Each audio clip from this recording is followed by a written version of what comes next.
Thanks for watching Numbskull News, and I have a question. Are we seeing the decline of the SEC? It's a serious question. A lot of people are asking this serious question. Not people in the SEC, they don't believe it. Fans and media types, Mr. Feinbaum, those kind of people, they don't consider that a serious question. But it is. Let's look at bowl season, right? SEC 8-7. That's pretty damn mediocre for a dominant football conference. Mediocre as shit. And that includes losses like, OU versus Navy. USC beating A&M. You say, well, it's USC. Well, it's A&M. It's supposed to be an SEC team. All right. What about Michigan beating Alabama? That's a little embarrassing too. Illinois beating South Carolina. Everybody was like, hey, South Carolina deserves. Some people even said they deserve more than Alabama to be in the playoff. And they get beat by the fifth best team in the Big Ten. Now, look, I don't take bowl season that seriously. You got kids going to the NFL, kids hitting the portal. Teams are usually just all over the place, and a lot of times people don't have their players. So do I take that, as a big point? No, but it is a small point to point out with this topic. Also, what I do take more seriously, though, is the CFP results. Seem to remember Tennessee getting destroyed by Ohio State, who had just lost to Michigan. Let's not forget that. Let's also not forget Ohio State takes out yet another SEC team in the Texas Longhorns. Now, look, that was a hell of a game until the end, until whatever Clint Ewers was doing with the ball and it flies up, dude gets it 70 yards the other way, end of game. So Texas was in that game. They played well. Their defense showed up for the most part. Offensively, they were doing a little here and there. Ohio State has a really good defense as well. So it was a struggle game. And then Ohio State said, nope, you're going home. And, there went the last SEC hope of the year 2024. And let's not forget Notre Dame beating Georgia. Georgia only scoring 10 points. You would have never thought that would happen, even with a backup quarterback. Could you ever think any time in the CFP era Notre Dame beating Georgia? No. That's inconceivable. But it just happened this year. Now we could chalk all this stuff up to it's just been a bad year. I don't know. Georgia 2 losses was good. Any 2-loss team winning the SEC. When was the last time that happened? That's been a minute.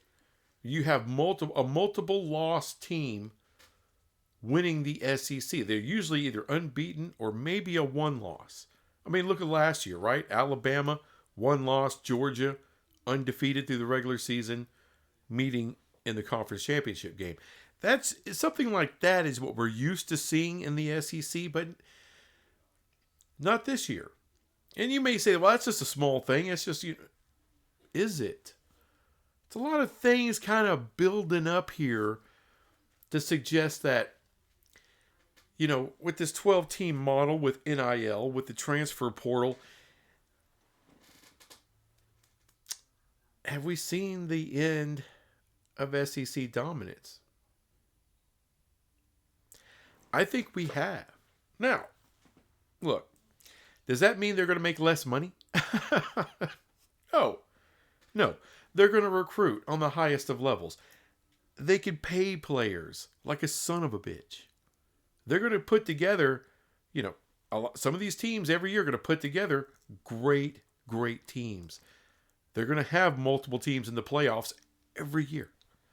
And they will continue to win championships here and there. But it's not going to be like it's been for the last 15 years or more. They're not going to collect the vast majority of trophies every year. It's not going to happen. Because of the NIL and the transfer portal, just look inside the SEC itself. Ole Miss has stepped up. Missouri stepped up. South Carolina has stepped up. These are teams that, essentially lower middle class teams, bottom of the SEC, and they're challenging the top of the SEC now. Is it inconceivable to think maybe an Ole Miss or South Carolina or a Missouri could win the SEC in the coming years? It isn't. It isn't. Mississippi State, Vanderbilt, don't know about those. Kentucky, I don't know about that.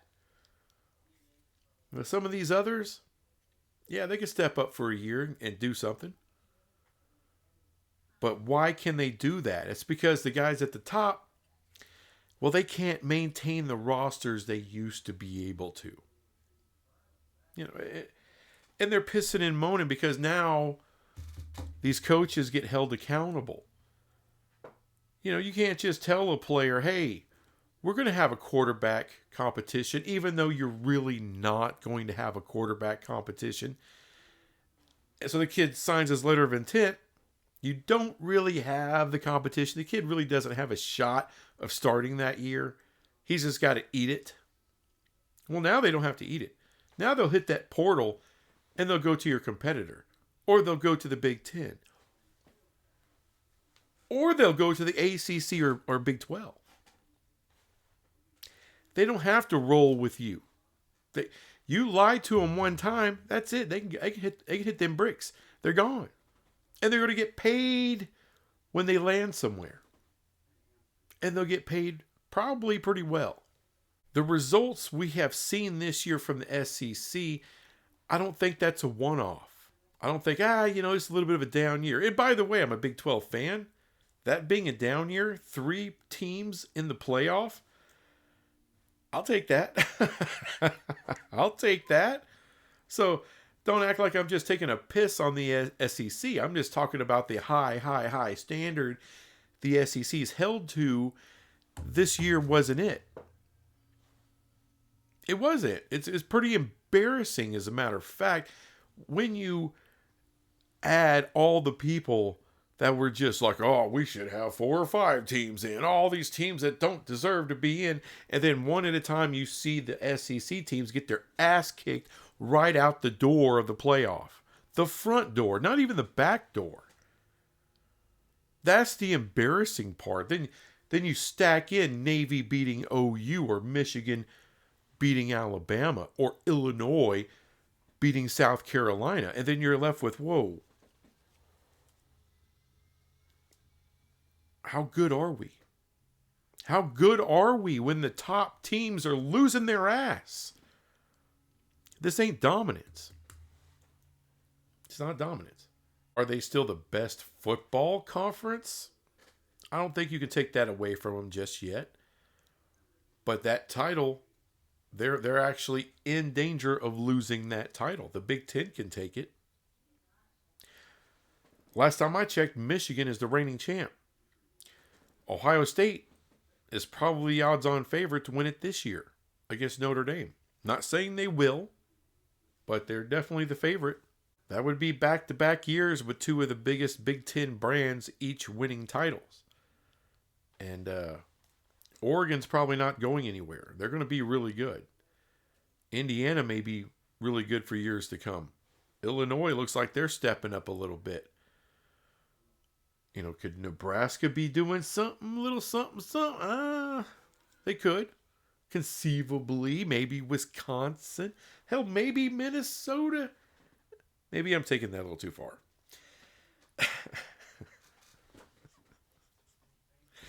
Don't take me too seriously. But is it inconceivable to think that a Big 12 team can step up, win some playoff games, get into a title game and win. In this day and age, yeah, it's a little more equitable it's more equitable now than it has ever been. Still not that equal. I mean, it ain't no Big 12 team out recruiting the top teams of the SEC or the Big 10 for that matter. But they sure do get their hands on a lot of transfer portal guys. I mean, look at what Texas Tech is pulling off. I mean, when you have donors willing to spend the money and you have starting positions available in a power conference with access to the playoffs, anything's possible. But now that I've kicked the SEC in the nut bag a little bit, let me just give you a little olive branch. All right, if you will. Like I said before, they're still going to make a lot of money. They're still going to recruit on the highest of levels. They're still going to win a lot of games. They're going to be in the CFP every year, multiple teams.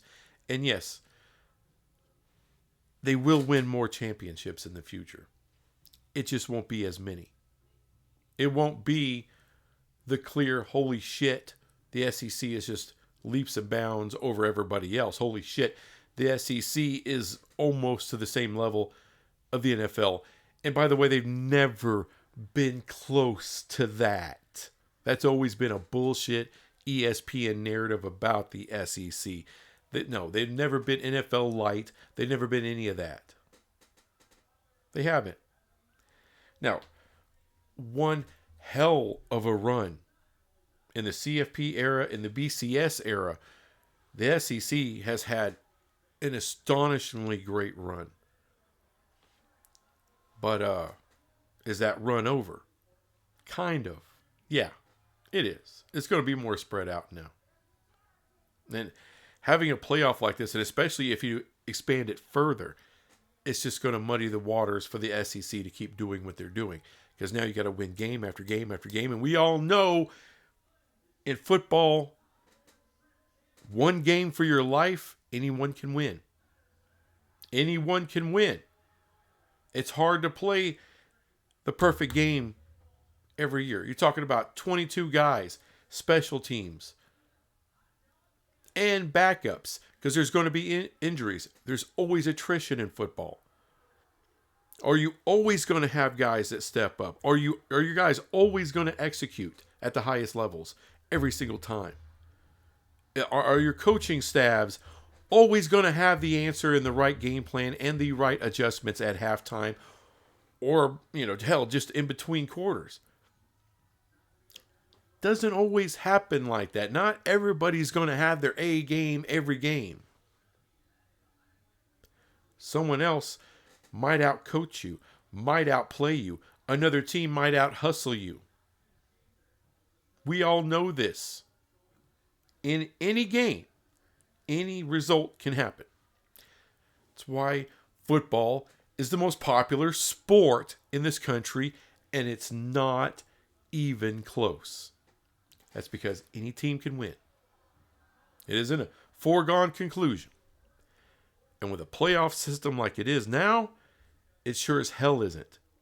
Nothing's guaranteed for the SEC going forward. So, here we go, people. A new world. And it's a little bit more equitable. It's not all about the SEC and football. Not anymore. They'll have continued success. You guys will still be able to pound your chest once in a while. But it's not going to be every year. It's not going to be every other year. Still a great conference. One of the best football conferences. For right now, they are the best. We'll see how long that continues. I don't think it's going to continue for much longer. Anyway, thanks for watching this crap, and I'll be back with some more crap later. Bye.